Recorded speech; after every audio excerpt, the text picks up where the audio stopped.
네, 저희가 10계명을 쭉 나가고 있는데 오늘은 5번째 계명인 너의 부모를 공경하라. 그리하면 이 땅에서 너의 생명이 길리라. 주보에 보시면은 그 설교 아웃라인을 제가 적어놨습니다. 보시면은 도움이 될 것 같습니다. 제가 이 자료를 설교를 공부하면서 목사님께서 이 5계명이 무엇인지 정리해 놓은 그런 부분을 제가 하나 가져왔습니다.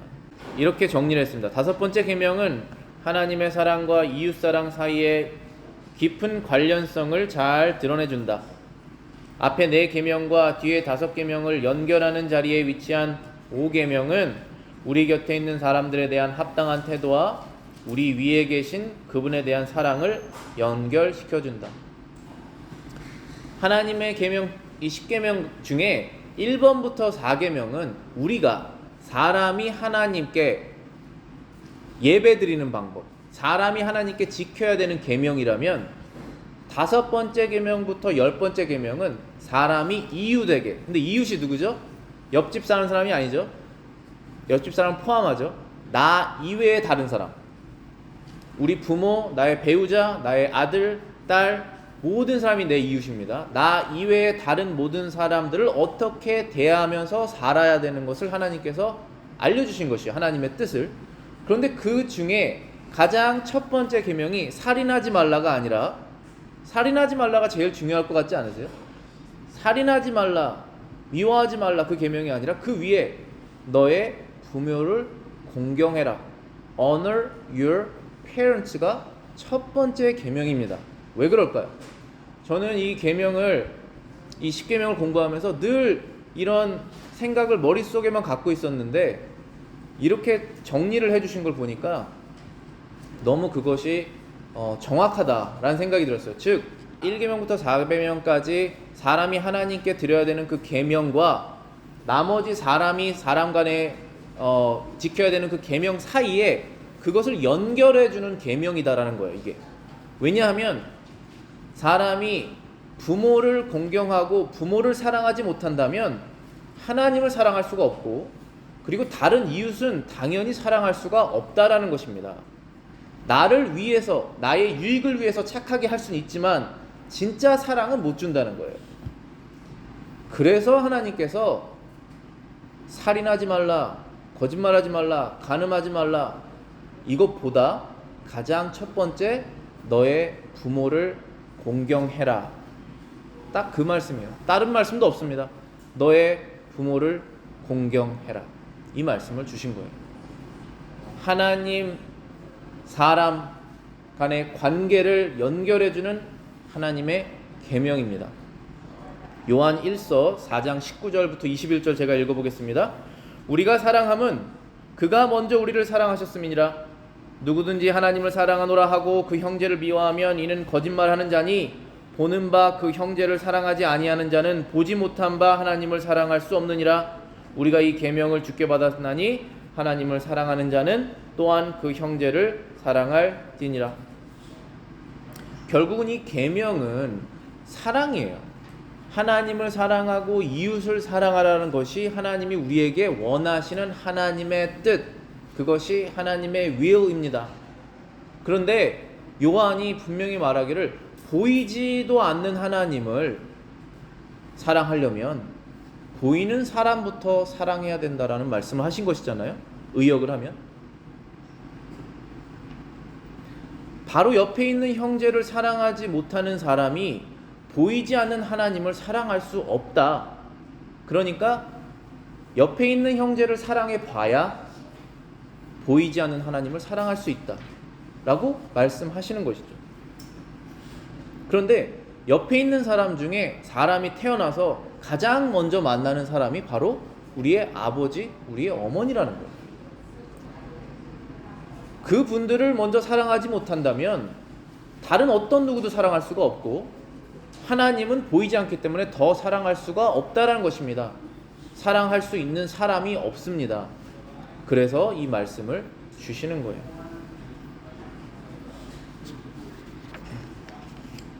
그 밑에 하이델베르크 요리문답이라고 있는데 저희가 웨스트민스터 요리문답을 자주 인용하지만 이 하이델베르크 요리문답도 개혁주의 Reformed Catechism 중에 하나입니다. 그 중에 104번 읽어보겠습니다. 제5계명에서 우리를 향하신 하나님의 뜻은 무엇입니까? What is God's will for you in the fifth commandment? 나의 아버지와 어머니 그리고 내게 대하여 권위를 가지고 있는 모든 사람들을 내가 존중하고 사랑하며 순종하라는 것입니다. 그들의 모든 선한 가르침과 징계에 내가 마땅하게 순종하라는 것입니다. 또한 그들이 실수할 때 내가 인내해야 하는데 그것은 하나님께서 그들을 세워 우리를 다스리기 때문입니다. 우리가 부모님을 사랑하고 공경하고 그 다음에 loyal이라고 되어 있죠. 충성해야 되는 것이 하나님께서 우리에게 원하시는 것이다. 그리고 부모님이 실수할 때 그것을 인내해야 된다라고 말했습니다. 왜냐하면 결국은 사랑이거든요. 사랑은 허다한 죄를 덮는다 그랬어요. 우리가 서로 죄를 짓지 않는 사람들이 아니잖아요. 죄를 지었을 때 사랑이 그것을 덮는 것입니다. 그런데 가장 사랑할 수 있는 존재가 바로 가족이잖아요. 부모님이고 자녀들이고 그렇게 사랑으로 서로의 죄를 덮는 것이고 그리고 부모 자식 간의 관계에서는 순종과 사랑과 충성이 하나님께서 우리에게 요구하시는 것이다 라고 말씀하시는 것이 바로 5번째 계명입니다. 여기 마틴 루터가 이런 말을 했습니다. 하나님이 우리에게 살아계신 부모를 주셔서 그들을 존경하고 따르게 하셨으니 이보다 더 기쁜 일이 있을까? 우리가 그렇게 하는 것을 하나님과 모든 천사들이 더없이 기뻐하며 모든 악마들이 혼비백산한다. 우리 사람이 하나님을 기쁘게 하는 것이 우리의 목표인데 사람이 부모님께 순종했을 때 하나님이 기뻐하신다는 거예요. 그리고 하나님 옆에서 하나님께 늘 충성을 드리는 그 천사들도 기뻐한다라는 것입니다. 그런데 누가 기뻐하지 않느냐? 바로 악마들이 기뻐하지 않는다. 혼비백산한다. Evil spirit, 악한 영들이 그것을 싫어한다라는 것입니다. 자, 우리가 세상적으로 말했을 때 유교 사상으로 보면 효라는 것은 당연히 지켜야 되는 것인데 우리는 부모를 공경하는 것을 하나님을 기쁘시게 하기 위해서 공경하는 것입니다. 왜냐하면 그것이 우리의 삶의 목표이기 때문입니다. 그리고 그것이 사람에게 가장 좋다라는 것을 우리가 깨달았기 때문에 지키는 것입니다. 그런데 이것이 영적인 것이라는 걸 알려주시는 거예요. 지금 마틴 루터가 이 부모를 공경한다는 것은 세상 모든 문화 가운데 어느 정도는 있는 것이지만 이 아이가 부모를 사랑하고 순종하고 로열, 충성심을 갖고 따르는 것이 굉장히 영적이라는 것인 사실을 마틴 루터가 꿰뚫어보고 이렇게 말한 것입니다. 왜 영적인 것이냐 하면 아이들이 부모에게 마땅히 드려야 될 사랑을 드리지 못하면 마땅히 드려야 될 사랑을 하나님께 드리지 못한다는 것입니다. 아이들이 정말 이 아이들을 가장 사랑하는 사람이 부모잖아요. 근데 그 가장 사랑하는 사람의 이 명령 또 어기고 싶다면 하나님의 명령을 당연히 어기고 싶어 하지 않겠습니까? 그래서 사랑하는 사람이 나에게 말씀하시는 내용을 가장 기쁘게 순종하는 것을 트레이닝을 하는 것이죠. 그래서 우리가 아이들을 키울 때 우리가 부모님께 순종할 때 나의 유익을 위해서 서로 무슨 게임을 하는 것이 아니잖아요. 가장 사랑하는 범위 안에서 사랑하는 그러한 훈계를 하고 그것을 아이들이 기쁘게 따라오게 만드는 것, 그것이 부모의 역할이고 그 아이들이 그것을 그 가정 안에서 해나갔을 때 자신들이 마음으로 기쁘게 하나님께 그 사랑을 드릴 수 있고 그리고 나 위에 다른 사람들에게 사랑을 그렇게 베풀 수가 있는 것입니다. 그래서 그 가정의 역할, 부모의 역할, 이 5계명의 그 내용이 중요하다는 것입니다. 다른 어떠한 계명들보다 먼저 있는 이유가 바로 그것입니다. 그러면 아담은 어땠습니까? 우리 창세기 이제 보면 아담이 나오는데 아담의 아버지는 누구죠? 아담도 부모님을 순종해야 될 거 아니겠어요? Honor your father 해야 되죠. 아담의 아버지는 하나님입니다. 예수님의 족보를 보면 끝에까지 가면 아담이 있어요. 그럼 아담은 누구의 아들이냐? 하나님의 아들이다. 이렇게 써 있어요. 누가복음 3장에. 아담은 누구에게 디렉션을 들어야 될까요? 이것을 하지 말아라. 이것을 해라. 우리가 늘 들으면서 자라잖아요. 부모에게. 그것을 하나님께 들은 것입니다. 얼마나 지혜로운 디렉션이었을까요? 모든 것이 완벽하게 제공해 주시는 분이시잖아요. 그런데 아담은 어땠습니까? 하나님께 순종하지 않았죠. 언어를 하지 않았습니다. 자기가 원하는 것을 선택했습니다. 그것이 사람의 죄의 시작이에요. 그것을 언제부터 시작합니까? 아이들이 한두 살 때부터 시작하는 거예요. 하라고 했을 때 싫다고 하는 것입니다. 하라고 했을 때 따라오는데 안 혼날라고 따라오는 것입니다. 부모의 눈속임을 하면서 따라오는 것입니다. 부모는 또 어떻게 합니까? 따라오게 하려고 얘를 속입니다. 그것이 사람의 죄성이라는 거예요. 그러나 하나님이 원하시는 관계는 그것이 아니에요.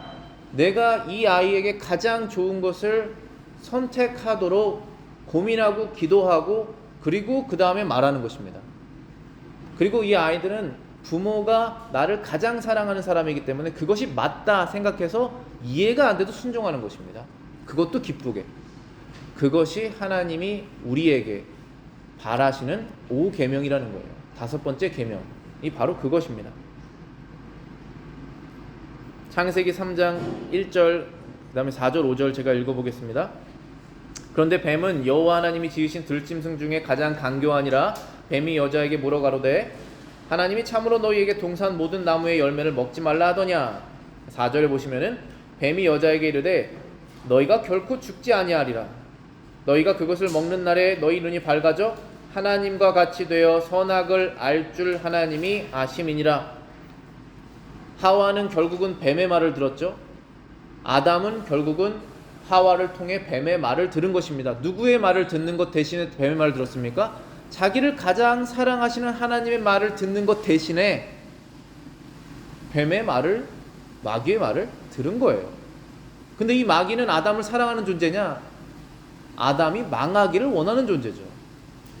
그런데 아담은 자신을 사랑하시는 하나님의 말씀을 순종하지 않고 자기가 망했으면 좋겠다고 하는 마귀의 말을 들었다는 것이 하나님께 큰 죄라는 것입니다.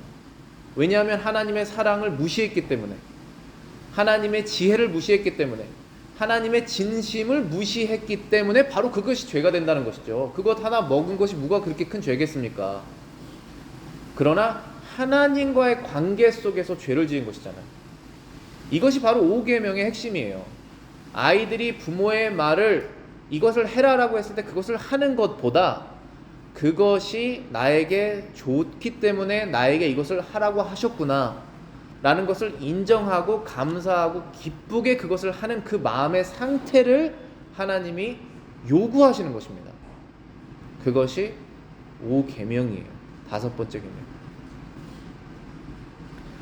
10계명이라는 것은 하나님께서 모세에게 주셨지만 모세보다 한 1500년 전에 있었던 노아 시대에도 아들이 아버지를 무시하는 그 사실, 5계명을 어기는 것이죠.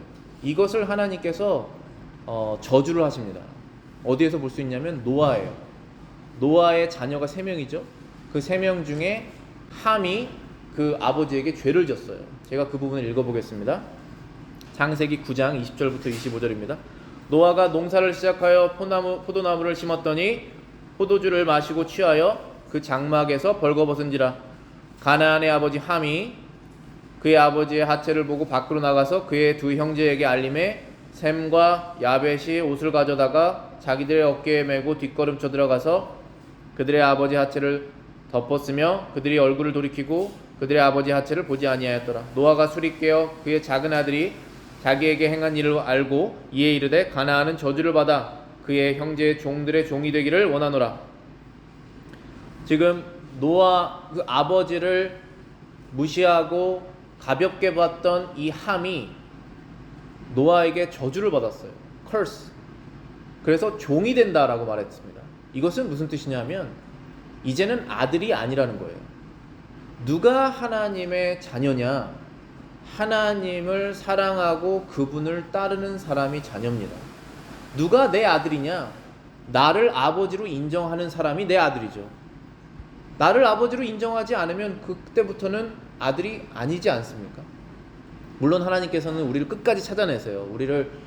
내가 하나님이 나의 아버지라고 인정하지 않았을 때도 나를 끝까지 찾아오셔서 만약에 우리가 하나님의 아들과 딸이라면 반드시 구원내십니다. 그러나 여기에서 중요한 포인트는 아들이 아버지를 경외하지 않는 것은 큰 죄라는 거예요. curse, 저주를 받아도 마땅한 죄입니다. 이제 성경 읽어보시면은 하나님께서 직접 통치하실 때, 지금은 하나님께서 직접 통치하시지 않으시잖아요. 지금은 가버너들을 통해서 통치하시죠. 근데 하나님께서 직접 통치하실 광야에서의 이스라엘 나라에서는 부모를 공경하지 않으면 바로 그 자리에서 죽였어요. 그만큼 하나님께서 이 5번째 계명을 중요시 하신다는 것입니다. 그 이유는 이 계명을 통해 모든 인간의 사랑이, 하나님을 향한 사랑이 나타나고 배워지기 때문에, 그리고 다른 이웃에 대한 사랑이 그곳에서부터 연습되기 때문에 그렇다는 것입니다. 이것이 안 되면 아무것도 안 돼요. 집에서 아이들이 부모를 공경하지 못한다면 학교에서는 공경하겠습니까? 선생님을? 교회에서는 공경하겠습니까? 목사님을? 아니면 리더들을? 나라의 지도자들은 공경하겠습니까? 아무것도 안 됩니다. 그래서 이 가정의 5번째 계명이 그렇게 중요하다는 거예요. 그래서 마귀가 가정을 흔들고 파괴시키는 이유가 바로 그거예요. 훈련이 안 되기를 원하는 것입니다. 하나님을 사랑하는 훈련이 전혀 안 되기를 바라는 거예요. 이웃을 이용하는 사람으로 자라나기를 바라는 것입니다. 그래서 하나님이 원하시는 사회가 안 돼요. 아무도 트러스트 할 수가 없습니다. 내 이익에 관계되지 않는 사람하고는 관계를 하지 않아요. 그것이 마귀가 원하는 세상이란 말이에요. 그럼 다 망해요. 그러나 하나님은 훈련돼서 사랑을 받고 사랑을 주는 그런 아이들로 잘 자라나라, 그런 아이들로 잘 훈련시켜라 라는 것이 바로 이 5번째 계명의 요구사항이란 말입니다. 그러면 아담의 죄로 우리가 다 타락했는데 예수님의 순종으로 우리가 다 구원받았잖아요. 그럼 예수님은 어떻게 하셨는지 우리가 한번 살펴보겠습니다. 누가복음 22장 39절부터 44절 제가 읽어보겠습니다. 예수께서 나가사 습관을 따라 감람산에 가심에 제자들도 따라갔더니 그곳에 이르러 그들에게 이르되 유혹에 빠지지 않게 기도하라 하시고 그들을 떠나 돌 던질 만큼 가서 무릎을 꿇고 기도하여 이르시되 아버지여 만일 아버지의 뜻이거든 이 잔을 내게서 옮기시옵소서. 그러나 내 원대로 마시옵고 아버지의 원대로 되기를 원하나이다 하시니 천사가 하늘로부터 예수께 나타나 힘을 더하더라. 예수께서 힘쓰고 애써 더욱 간절히 기도하시니 땀이 땅에 떨어지는 핏방울 같이 되더라. 순종의 핵심은 뭐냐면 나의 뜻이 아니라 아버지의 뜻이 되기를 원합니다예요. 우리가 하나님의 뜻이 무엇인지 성경을 통해서 알고 그것을 마음으로 기쁘게 하기를 성령님께서 도와주셔서 사는 것이 우리의 목표입니다. 그게 행복이에요. 그런데 만약에 그게 다르다면 하나님의 뜻이 이루어지기를 내가 원합니다 라고 내 마음에 기도를 해야 돼요. 그게 아들이 아버지에게 드리는 honor이에요. 경외입니다. 여기 분명히 말씀하시잖아요. Not my will, but yours. 나의 뜻이 아니라 아버지의 뜻이 되기를 소망합니다. 여러분들은 무슨 뜻대로 여러분들의 인생이 진행되기를 원하십니까? 여러분들이 하나님의 자녀라면 하나님의 뜻대로 되기를 원합니다 라고 원하셔야 돼요. 원하시지 않으면 원하게 해달라고 기도하셔야 돼요. 왜냐하면 그게 가장 맞습니다. 여러분들에게 가장 행복이 보장되는 것이에요. 그리고 그것을 원하시는 거예요, 하나님께서. 그것이 바로 5계명입니다. 근데 이 5계명은 이 아이가 부모님에게 공경하는 것, 부모가 아이들을 잘 기르는 것, 여기에서 끝나는 것이 아니라 그 범위가 사실은 훨씬 넓습니다. 하나님의 말씀은 짧지만 그 내용은 깊이가 있다라고 제가 늘 말씀드리잖아요. 그래서 우리 웨스터민스터 신앙고백 64번, 65번에 보시면은 그 계명이 훨씬 더 넓다라는 것을 잘 설명하고 있습니다. 제가 읽어보겠습니다. 제5계명이 요구하는 것은 각 사람에게 속한 그 여러 위치와 관계, 즉 상하와 동등에 속한 영예를 보존하고 의무를 행하라는 것이다. 그리고 65번에 보시면 계명이 금하는 것, forbid 하는 것은 각 사람에게 그 속한 위치와 관계에 속한 영예와 의무를 소홀히 하는 것이나 역행하는 것이다. 즉 이 5계명이 요구하는 것은 단지 이 아이가 부모에게, 만약에 부모만 하면 그럼 할아버지 할머니는 어떻게 해요? 포함이 안 됩니까? 그것이 아니죠. 이 아이가 바로 위에 있는 하나님께서 권위를 부여하신 부모, 태어나자마자 권위를 받잖아요. 그 부모에게 공경하는 것을 자신에게 속한 모든 권위를 갖고 있는 사람들, 만약에 교회라면은 목사님이고 리더들이고, 여러분의 회사라면 여러분들의 상사하고 버스일 거고, 그리고 나라면은 여러분이 시리즌이면은 여러분의 가버먼트 리더가 있을 것이고, 학교면은 아이들은 선생님이고, 그들에게 합당한, 다 다르죠. 이 appropriate한 그 리액션이 다르지만 부모에게 하는 것이랑 다 다르지 않습니까? 그렇지만 합당한 의무와 영예라고 써있네요. honor and duty를 주라라고 하는 것, 드리라고 하는 것이 바로 이 5계명에 속한 내용이라는 것입니다. 그래서 제가 말씀드렸잖아요. 이 가정에서 아이들이 부모에게 기쁘게 훈련되는 것이 훈련이 안 되면 다른 어떤 기관에서도 교회, 학교, 나라, 아니면 뭐 군대 어디서든지도 훈련이 안 된다는 거예요. 그러면 그런 사람이 하나님께 사랑을 드릴 수 있겠습니까? 보이지도 않으신 하나님께 어떻게 사랑을 드리겠어요? 보이는 아버지 어머니에게도 사랑을 드리지 않는데.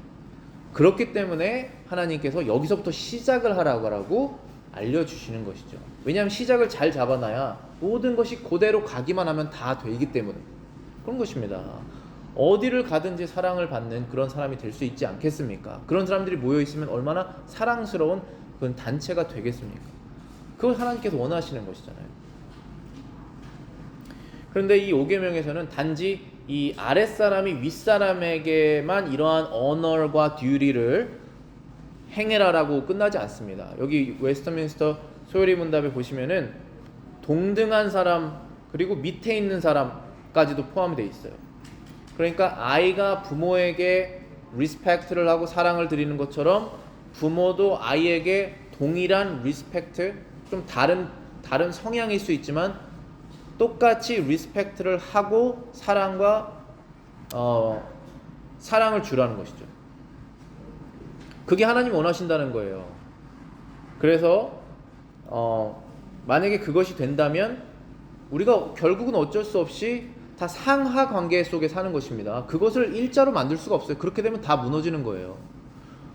부모가 아이들에게 명령을 해야지 아이가 부모에게 명령할 수 없습니다. 남편이 아내에게 이렇게 하자고 리더십을 발휘해야지 그 반대로 가면 안 되는 것입니다. 교회에서 목사가 이렇게 우리는 하나님의 말씀대로 나가겠습니다 리더십을 발휘해야지 거꾸로 가게 되면 안 되지 않습니까? 뭐든지 하나님의 사랑 가운데 상하 관계가 유지가 돼야 되는 것인데, 그러면 위에서 명령을 내리는 사람이 아랫사람에게 똑같은 사랑을 줘야지 그것이 사랑의 공동체가 되지 않겠습니까? 바로 이 5계명은 아이들이 부모에게 사랑을 주는 것처럼 부모도 아이들에게 똑같은 사랑을 주라는 것입니다. 사랑을 더 주죠, 사실은. 더 주지만 그 사랑 관계가 포함되어 있다는 사실을 제가 말씀드리는 것입니다.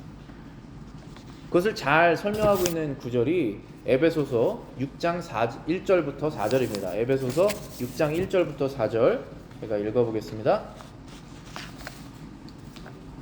자녀들아, 주 안에서 너희 부모에게 순종하라. 이것이 옳으니라. 내 아버지와 어머니를 공경하라. 이것은 약속이 있는 첫 계명이니 이로써 내가 잘되고 땅에서 장수하리라. 또 아비들아, 너희 자녀를 노엽게 하지 말고 오직 주의 교훈과 훈계로 양육하라. 에베소서 6장에서 자녀들아 주 안에서 너희 부모에게 순종하는 것이 맞다라고 말씀하셨죠. 그러니까 순종해라라는 것입니다. 그런데 주 안에서라고 하는 범위가 있어요. 그 뜻은 하나님께서 원하시지 않는 것을 명령했을 때 그것을 따르지 않아야 된다는 뜻도 있습니다. 그런데 웬만하면 부모가 신앙이 없는 사람도 악한 것을 시키지 않습니다. 거의 대부분.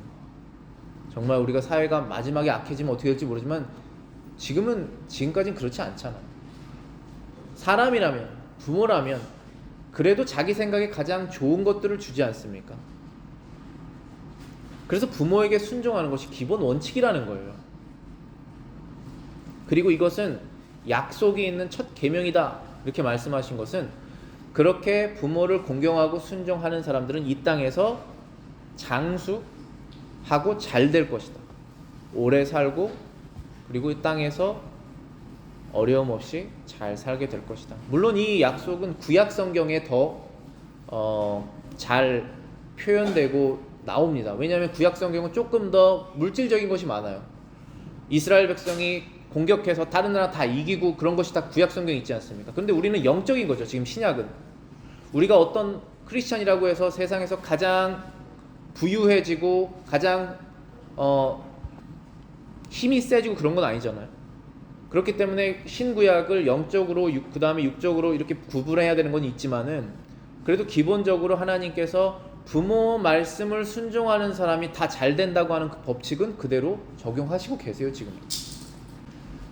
그런데 이것이 상호관계, 뮤추얼한 관계라는 것을 4절에서 말씀하시는 거예요. 또 아비들아 너희 자녀를 노엽게 하지 말고 오직 주의 교훈과 훈계로 양육하라라고 4절에 말씀하시죠. 그래서 무조건적으로 이 자녀들이 부모의 말에 순종해야 되는 것이냐, 그런 것이 아니라 부모가 먼저 사랑으로 그들을 훈계하고 양육하는 것이 먼저 선행되는 것이 더 그것도 중요하다라고 말씀하시는 거잖아요. 그래서 여기에 보면은 자녀를 노엽게 하지 말고 주의 훈계와 교훈과 훈계로 양육하라, 프로버크라고 하는 영어 단어를 썼는데 화나게 만드는 거예요. 그 문제가 발생했을 때 얘기를 듣고 화 안 나게 풀 수 있죠. 근데 부모가 화가 났으니까 화나게 만들 수 있죠. 그걸 하지 말라는 거예요. 나중에는 어떻게 다른 성경 구절에는 이 아이가 너무 자꾸 그렇게 하다 보면 부모의 말을 따를 수가 없게 돼요. 너무 기가 죽었고 아무것도 할 수 없게 됩니다. 그렇게 하지 말고 주의 교훈과 훈계로 하라는 거예요. 그러니까 주님께서 우리를 훈계하시는 방식대로 하라는 것입니다. 그러니까 저도 주님께서 저를 훈계하는 방식대로 여러분들 돼야 되는데 그게 얼마나 어려운 건지 알아요.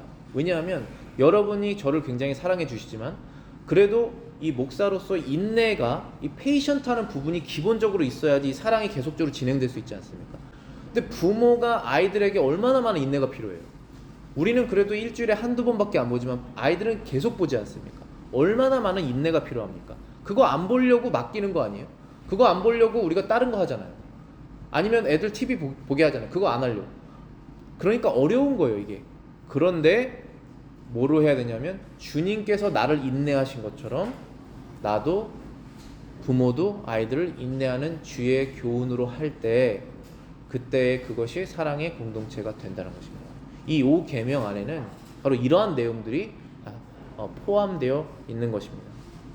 우리가 생각해보면 우리 칼라링 했을 때 아이들에게도 말했지만 태어나자마자 제일 만나는 이웃이 바로 우리 부모예요. 우리 부모님이에요. 일반적으로 그렇잖아요.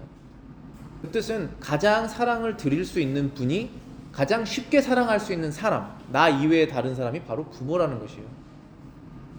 결혼하기 전까지는 더 그렇죠. 그 부모에게 합당한 공경과 사랑을 드려라. 그것이 맞다. 그렇게 말씀하시는 거예요. 가장 쉬운 것을 하라고 하시는 거예요. 가장 쉬운 것을 해봐야 조금씩 어려운 것을 할 수 있지 않습니까? 그러면서 보이지 않는 하나님께 우리 사랑을 드리는 거예요. 나랑 아무런 관계가 한 번도 보지 못한 이웃에게 내가 사랑의 마음을 표현할 수가 있는 것입니다. 그것이 하나님이 원하시는 사람의 생활이에요. 사회입니다. 그래서 이 계명을 주신 것입니다.